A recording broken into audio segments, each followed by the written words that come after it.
deegaanka Meygaagle oo ilaadii dhanka waqooyi 30 kiiloomitir ka xiga magaalada Buuhoodle ayaa waxaa markii ugu horeysay laga hirgeliyay MCH halkaasi yeelato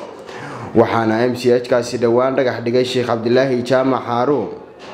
maanta ayaa waxaa magaalada Meygaagle booqday qaar ka mid ah culimada iyo waxgaradka deegaanka Buuhoodle iyagoona soo indheynayay dhismaha MCH kaasi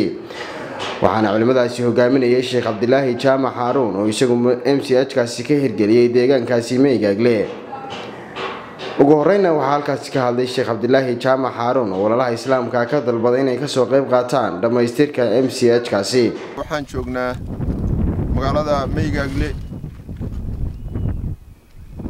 waxaan joognaa oo kale bogcad gurigii hooyadii dhallaanka loo dhisayay dadkan hareerahayga tumanina waa dadkii degma magaalada Meygaagle meeshan aan joogno iyo seeskan iyo dhismahan idin muuqdaana waa guriga hooyada iyo dhallaanka marka la soo gaabay lagu magacaabo MCH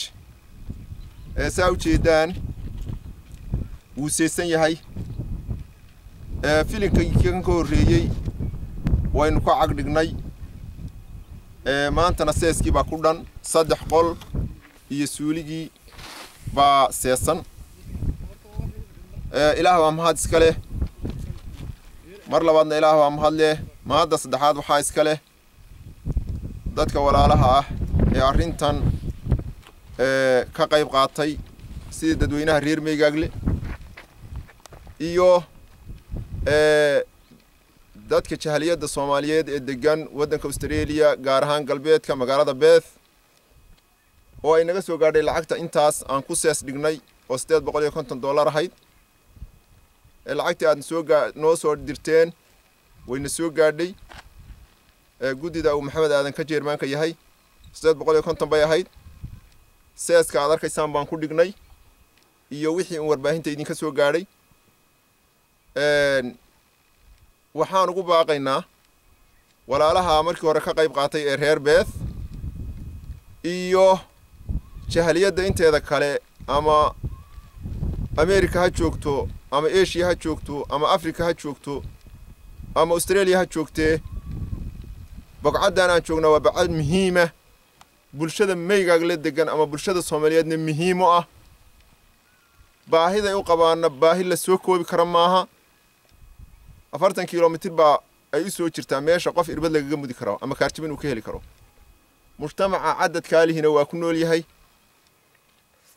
iyaga waxay noo sheegeen baahidooda koobaad inay tahay maanta MCH horay mashaariic horey uga fulinay masaajidkii baa inoo dhamaaday malcaamadii baa inoo dhamaaday iskuulkii baa inoo dhisan dhaamkii biyaha inoo dhisan ceelashayna wax ka xidhnay waa horumar weyn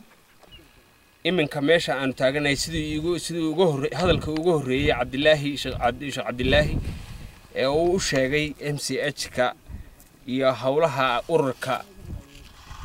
Australia ee Perth uu dhisay magaalada Perth iminkana ay seeskan iyagu dhigeen MCH ka labada 3 qol